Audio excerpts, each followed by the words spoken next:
টাঙ্গাইল শহরের বেতকা উত্তরপাড়া নদীর পাড়ে এই মেলাটি বসেছে গতকাল এবং আজকেও হবে।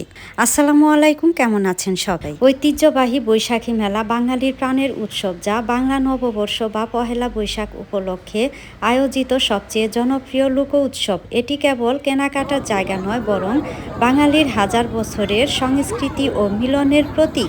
মুঘল সম্রাট আকবরের সময় থেকে খাজনা আদায়ের সুবিধার্থে চৈত্র মাসের শেষের দিকে মেলার আয়োজন করা হতো, যা পরবর্তীতে বৈশাখী মেলায় রূপ নেয়। হিসেবে বিক্রি করে নাকি? কেজি হিসেবে। কেজি কত টাকা কেজি? 550। 550। একটু হাত দিয়ে চামচ দিয়ে উঠে দেখেন তো। আর এই তো দেখতে পাচ্ছেন নাটোরের কাঁচাগোল্লা, একটু বেশি করে উঠান।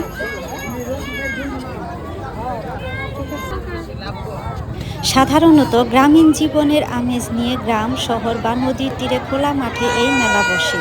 মাটির তৈরি পুতুল, হাঁড়ি পাতিল, বাঁশ ও বেতের তৈরি ডালা, কুলা, হাত পাখা, পাটের শিল্পপণ্য এবং নানা রকমের গ্রামীণ ঐতিহ্যবাহী পণ্য পাওয়া যায় এসব মেলায়। বৈশাখী মেলার অন্যতম আকর্ষণ হলো মুড়ি, মুরগি, বাতাসা, কদমা, খই, জিলাপি, পাঁপড় এবং বিভিন্ন ধরনের মিষ্টি। বৈশাখী মেলায় যে হাতে ছাপ করা প্রধান আকর্ষণ। এরপরে হচ্ছে মেলায় নাগরদোলা, পুতুল নাচ, লাঠি খেলা, বায়োস্কোপ, জারি সারি, কবি গানের আসর বসে, যা গ্রামীণ জীবনের প্রাণ চাঞ্চল্য নিয়ে আসে।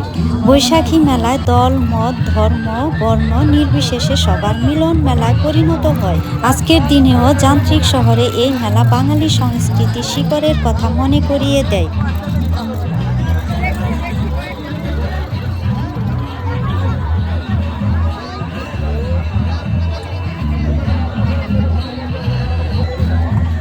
আজ এ পর্যন্তই, মেলায় থেকে বিদায় নিচ্ছি। ভালো থাকবেন। পরবর্তীতে অন্য কোনো ভিডিও নিয়ে হাজির হব। আল্লাহ হাফেজ।